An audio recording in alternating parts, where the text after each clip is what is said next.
Yeah, I hope you've all been training your sort of, I don't know which half of your brain is actually working in English, but we are now preparing, we're bracing ourselves for meeting with Caroline Norbury, who's already in place. And of course, a very warm welcome to you, even though the weather is not very warm here today. She is the Chief Executive of Creative England. Her organization supports creative businesses in film and media. And she has an extensive experience of the media industry as a producer, director, and commissioning executive. And she has also run an agency for developing new talent and new voices in film. I think that Creative England as an organization is also interesting from a regional Skåne perspective. Its aim is to support innovation and creative businesses outside of London. Can you imagine? And without the scrutiny and possibly envy of the capital. I guess that capitals are much the same in both the UK and in Sweden. They want to set the trends, not follow them.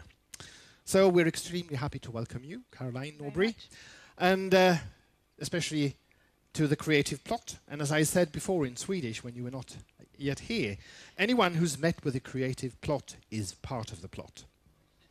Thank you very much. Hello and welcome, everybody. Thank you very much for coming to see me. We're going to start off with a short film. I hope you don't mind if I stay seated. I may stand up in a minute. I feel a bit like I'm at the bar, like I need to be telling some jokes. Hopefully there'll be some later on. So I think we're going to start off. This is a very short film that was made by a company that I first commissioned about 8 years ago, and it's about a particular part of the UK, the southwest, which is where I come from, and it's about creativity in that part of the country. Thank you.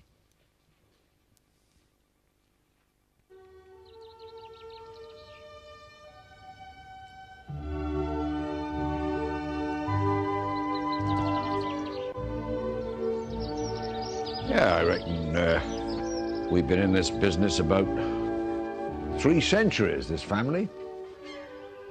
We do about 350 a year, something like that. Well, this is the start of the process, really. How you doing, lads? Oh, he looks nice and ripe, doesn't he?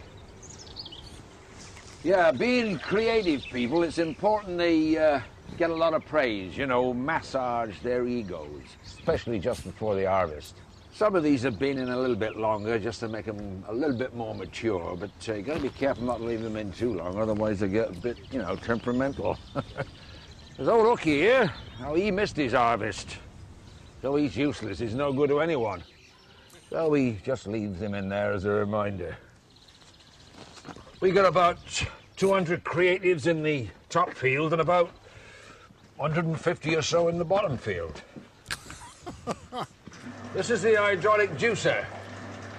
We used to wind these down by hand in the old days, but these modern ones, they're great. They give you 10% more juice per pressing. 30 tons per square inch comes up through that ram here, washes them flat. The juices run out down there, through that funnel there, into this tank here. There we are. Pure creative juice, that is. Smell that. No, don't bloody drink it. Christ, it'll blow your bloody head off, that would. Well, this here is a distribution centre where we get all the juices ready to send out to all the people in the southwest, all the companies that need creativity. Now, over here we've got the Bristol Blue. Now, that's good for online and direct marketing campaigns. Around here we've got the Plymouth Peculiar. That's used mainly for TV ads and the like, those sort of campaigns. What's the wire here? For larger consumers, we ship these out on the back of the Unimog. A lot of these extra-virgin pressings go to the computer games and animation industries. You know, like the Wallace and Gromit little movies they make and the PlayStations, yeah. No, that's not advised, no. I mean, I don't drink it. He does. Well, this is where we test our new blends. This is a Swindon rootstock grafted to pure Cornwall foliage. Very specialist, that. Good for coming up with ideas as mad as a badger. Mind you, you've got to be careful not to use too much of it, otherwise You could find yourself painting toenails on the fairies. And of course there's next year's crop coming through. Yeah, any rotten ones, we just mulch them and send them up to Chelsea for the flower show. There's a lot of people pontificating about future of advertising and TV and all that sort of thing, but I say you can't go wrong with a good idea. Creative industries, well, it's very strong in this region, and I hope we'll be in this business for generations to come.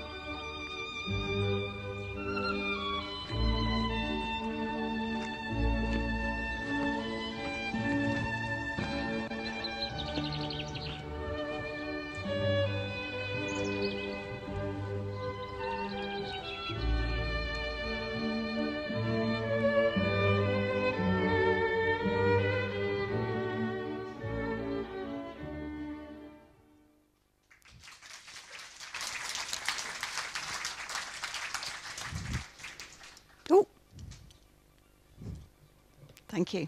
So this is me. I studied politics. I've always been a bit of a campaigner. I ran a media arts workshop. Then I made my own films. Then I set up a company with Anglia Television. And after that, I had children, so I had to get a proper job. And I set one of the regional screen agencies, South West Screen, and now I'm running Creative England. This is where I live. That's my husband. There's my kids. That's my son after a day at the Hayward Gallery in London. And this is what I'm going to talk to you about. So, the creative industries, what are they? I'm going to talk a little bit about the creative industries in the UK and some of the challenges that we're facing. I'm going to describe the establishment of Creative England, who we are, how we came to exist and what we're going to do. And then I'm going to explain to you why I think it's important to have a body that supports those sorts of businesses outside of London. So let's just start by reminding ourselves why the creative industries are worth talking about. I'll talk about the financial contribution in a moment, but I've just put this slide up because I think it's important just to take a breath and think about why it is that you do what you do. And for me, the reason I work in this sector is because creative occupations also provide you with an opportunity to promote ideas and ultimately, basically, to make the world a better place. That might sound a bit girly, but that's what I think. So let's have a look at some stats. So some recent stats from the United Nations put world exports of creative goods and services at $592 billion. That's double the figure of 5 years ago and represents an annual growth rate over the last 5 years of 14%. In the UK, the latest figures from our government show that creative industries contribute over 36 billion to our economy and support 1.5 million jobs. The most recent government review on the creative industries stated that the UK has probably the largest creative sector in the EU and relative to gross domestic product, probably the largest in the world. And I'd just add an addendum to that, which is that we only actually started measuring our creative industries less than 15 years ago. So we've really gone from not talking at all about this sector to now it being one of the most important growth sectors in the UK. So the creative industries are worth 6% of UK gross value added. They're growing at twice the rate of other sectors and are worth about just under 11% of UK exports. And we're particularly strong with publishing and TV. TV with dramas such as Downton Abbey, which I'm sure, you haven't got it here yet, I'm sure you have got it here, okay. It's not my favourite programme, but anyway, it's selling worldwide. The UK isn't really like that anymore. And we're also well known for promoting formats such as The X Factor. We're also not really like that either. Secret Millionaire, and so on. So, UK TV. In 2010, independent television revenues in the UK were worth 2.3 billion. The international subsidiary companies, or subsidiary UK companies, grew by 34% to 495 million. And revenues from international sales of UK programmes grew by 24% to 87 million. Now, the result that all of this is really the result of our broadcasters agreeing to new terms of trade about 5 years ago, in which UK indies now keep a proportion of their own rights, which they use to invest in their own development, which means that they are able to take much more of a share of revenues than they were able to previously. So this has completely transformed the UK television industry from being a service sector to actually owning its own IP, and on the back of that then having an international or a chance in the international marketplace. Our film's doing quite good as well. Generally, over the last 10 years, UK films have averaged 5.5% of box office, of international box office. But recent success, such as Slumdog Millionaire and The King's Speech, have seen a real increase in our take of international box office.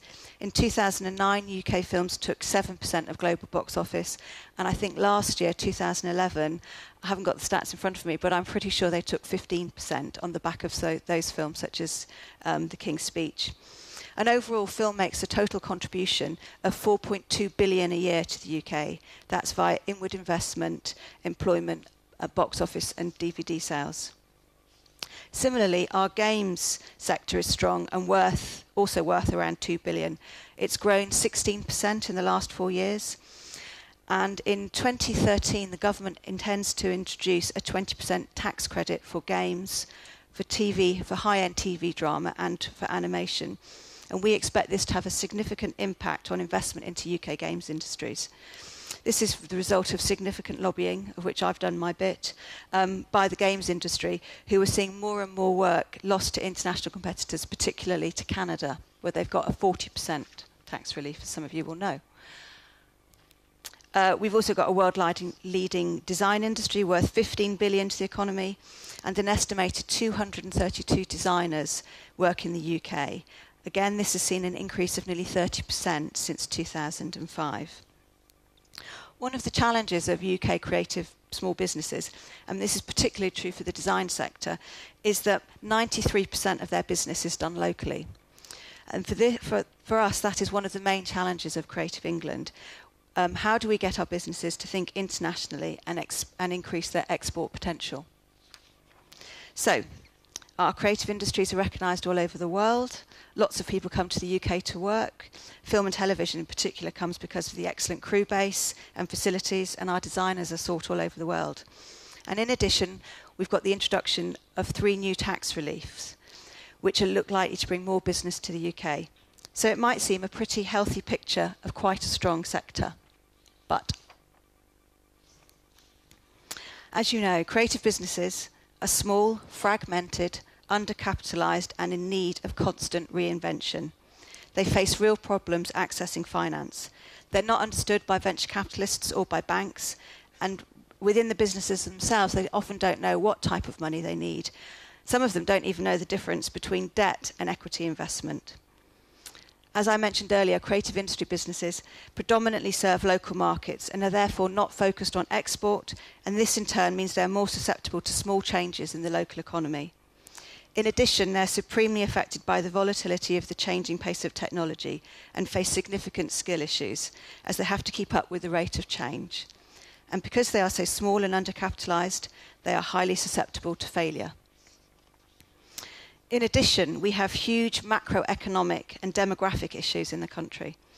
The north of our country is still coping with deindustrialisation, and the UK is increasingly becoming a more and more divided country, with an affluent south and an economically deprived north.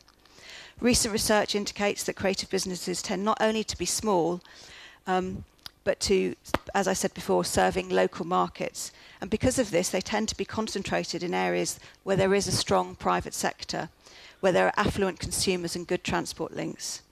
And we all know that creative businesses like to cluster together. We're a very clubbable lot.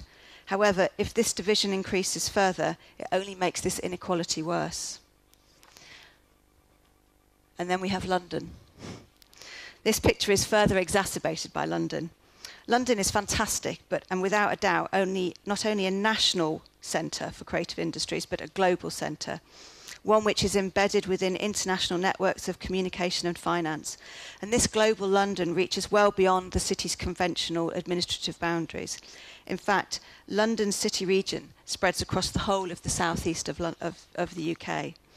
So you have London, the southeast, and the east of England, this bit here, which have the three largest shares of creative and digital employment. Areas further north and west have much smaller shares by comparison, with creative and digital employment accounting for less than 5% of jobs. This contrasts with 11% of jobs in London and the southeast. This clustering in the southeast also has other ramifications because subsectors such as design and advertising, which help to spread new ideas along the production chain, both to their customers and to their suppliers, means that they do not break out into other more northerly areas, again further embedding existing divisions. Content and communication businesses are fundamental to our businesses of the future. And unfortunately in England, they continue to be unevenly distributed. They reinforce existing economic divides with little chance for different kinds of new business sectors to develop. So what does that mean for the UK as a whole? Well, you're a bright, well-educated audience, or so Deborah's told me. You're all probably well aware of quite a lot of research that demonstrates that more equitable societies are happier societies. They also tend to be wealthier and healthier. And in the UK, many of us often quote the Scandinavian experience as being more desirable than the British experience. Although my train journey here this morning was much more of a British experience than it was a Scandinavian experience. I'm going to give you a very, very quick history lesson in British history to explain some of the background to this unhealthy, divided picture. So, Mrs. Thatcher. Mrs. Thatcher was famous for saying there is no such thing as society. Actually, she's often quoted out of context because that isn't quite what she said. But the thrust of what she said is true. Basically, she didn't believe in state intervention. And during the 1970s and early 80s, when the UK first witnessed our mass unemployment since the 30s, it affected the north far more than it did London and the south east. And as a result of that, the very first regeneration organisations were set up in those areas facing deindustrialisation. These were largely established to deal with the closure of the heavy industries such as steel, manufacture, mass car production and coal mining. But they had very little teeth and even less spending power. Then these guys came along, and under the Labour government of 97, these organisations were given more status, and we had regional development agencies set up in every part of the UK. And for the first time ever, they had more money, and for the first time ever, there was actually a national policy of regional development. The regional development agencies were economic development agencies that were set up as a mechanism to deliver that economic and industrial strategy outside of London. In addition, the government also established a policy to support creative industries, and one particular intervention under this policy was the establishment of the UK Film Council, which was to bring a more commercial and industrial approach to filmmaking.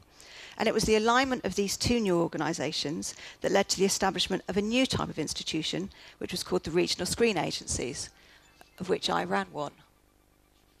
There we are. So these agencies were initially set up to support film. They were all based out of London. And over time, they grew to support television, and then games businesses, and then digital, and other types of creative businesses. They existed for 10 years. We're not very good at continuity in the UK. They were excellent at bringing business into the region, and they were very good at working locally with their businesses and established all sorts of strong support networks, particularly for media businesses in their locale.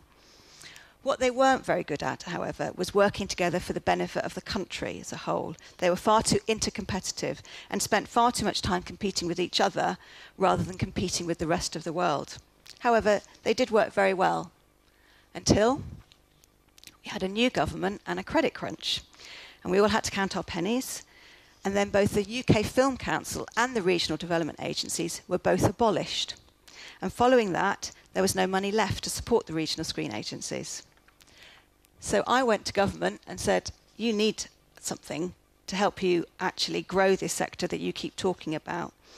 And government recognised that it still needed some sort of mechanism to support the growth of creative industries, particularly outside of London, where opportunities for networking and where funding opportunities are much reduced.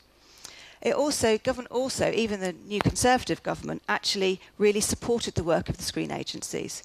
And it supported it because, A, that we actually delivered programmes locally and made things happen. We really did walk the walk. But also, we were very cheap. And so Creative England was established with the mission to ensure a dynamic, thriving and economically successful future for the creative industries in England. So what does that mean? It means we focus on building the capacity of companies and individuals, developing talent, strengthening the economic conditions for the creative industries to survive, and fundamentally working to bring about a sustainable infrastructure for creative companies outside of London. In short, our objective is to promote growth and help our small fish swim in bigger ponds and become bigger fish. So how do we do that? Well, we help companies to increase their capacity through skills programs. We help them to get the right sort of money for their businesses. We invest in new projects and we back talent. We're a champion for the creative sector and we provide advocacy for our businesses. We invest seed funds to demonstrate the viability of new ideas. We help businesses to reach new markets and work internationally. But most importantly, we're a connector. We connect people and networks all the time. And here's some practical examples of some of the things that we do. This is iFeatures 2. It's a programme I first introduced at Southwest Screen. Excuse me. It's a talent development programme. We've just advertised for feature film ideas from across England. We've had 370 ideas. We're going to shortlist those to 16, and we then develop them to a full treatment. From those 16, we choose 8 to take to a first draft script, and then we will make 3 of them. This is a co-production with, or co-financed with the BFI, the British Film Institute, and BBC Films. We're making these films on a budget of £350,000. What's important about this project is that it's both about developing great talent, it's about developing new voices outside of the capital, but fundamentally it's about giving them a chance to make it as well. Everything we do has to have a practical outcome. This programme is based on something that my colleague ran initially in Liverpool and then we ran it in Bristol. The first film that we made in this scheme was Terence Davies' of Time in the City, which some of you may know, which was in competition in Cannes about 3 years ago. We also provide a comprehensive location service. So basically, if you want to film anywhere in London, you call us and we can give you a full database of locations, of local crew and local services. We know how to close roads. We've got great relationships with the local police all over the country. And basically, we troubleshoot for productions. Although we're one company, we operate from 6 different bases around England. So we have local representatives on the ground in most parts of the country. We pride ourselves on being both national and local. We support networks. We provide small amounts of money to help people network together and cooperate. We found this works much better than trying to run lots of projects and schemes ourselves. And we have money. We invest seed funds to demonstrate the viability of new products. We're about to launch a £5 million investment fund for digital businesses. One of our partners is Sony. Sony are looking to change the way they develop their games. They're moving from an in-house development program to partnerships with smaller developers and studios, and they don't know how to do it. So they're doing it with us. Similarly, we have a co-investment fund with a large television production company, and we are co-investing with them into smaller businesses who are developing their content for different platforms. Both of these approaches demonstrate 2 aspects to our philosophy. The first is to make sure that if we're going to invest in something, then it has to have a potential buyer somewhere in the mix. And second is the importance of developing a supply chain via our local businesses. We also put development funds into new films, and we run several training programs. Most of those training programs are with employers or they're targeted at moving people on in their careers. One program we launched at the Cannes Film Festival 2 weeks ago is Elevator, which is to support people who've been successful with a short film in a festival, for example. And we basically put some money behind them to help them decide what to do next in their career. One of the areas that we're putting a lot of effort into is trying to demystify the landscape of money for businesses. Our research demonstrates that creative industry businesses are most rubbish at getting hold of the right money to do the right things. We want to change this, and we're working with government to develop a programme to, first of all, make our businesses better at investment, i.e. to make themselves more investment ready for potential for people who want to invest in them. And secondly, we're going to be targeting potential investors and trying to get them to see the creative industries as viable investment opportunities. However, we're only 8 months old, so we're still a work in progress. For us, it's all about networks and connections, and importantly, politics.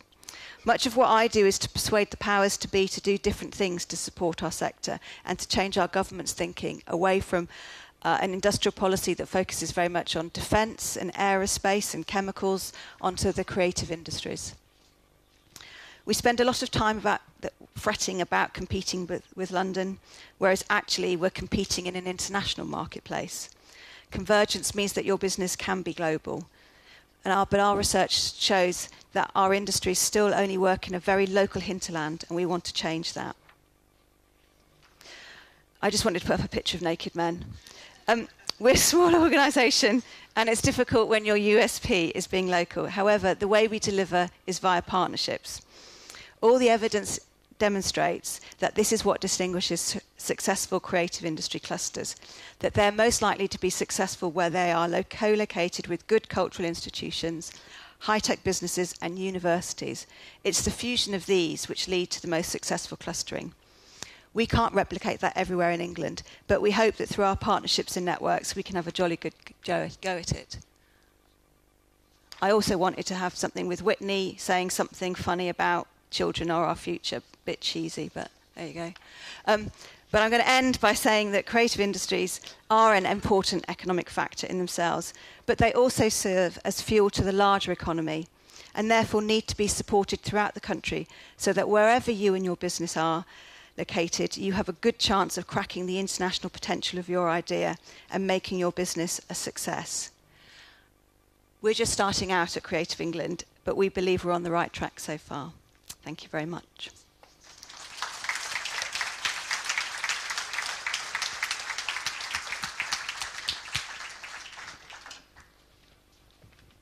So do we have any quick questions for Caroline while we have her here? 2 questions? There is one. Yes?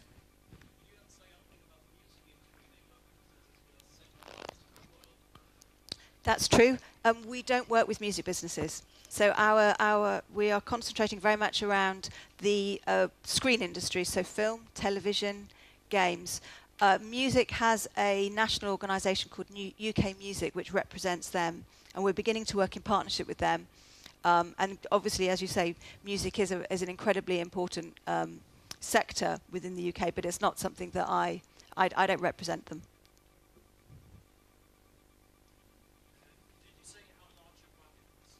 I didn't. So at the moment, our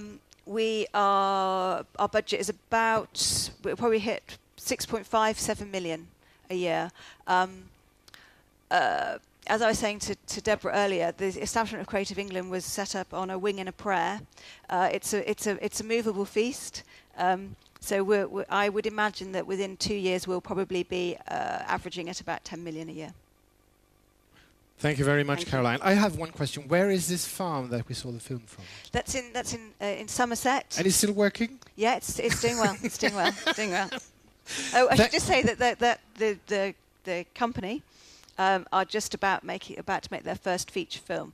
So we put in, I don't know, a few £1,000s about 8 years ago into their very first short film. They're actually a digital business. And they do an awful lot of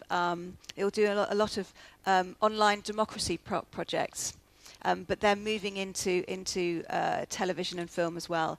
And so they've now made, since that very first investment, they've probably made about 5 or 6 different television programs and short films, and now making their first feature. Thank you very much. Thank you. Please find a seat.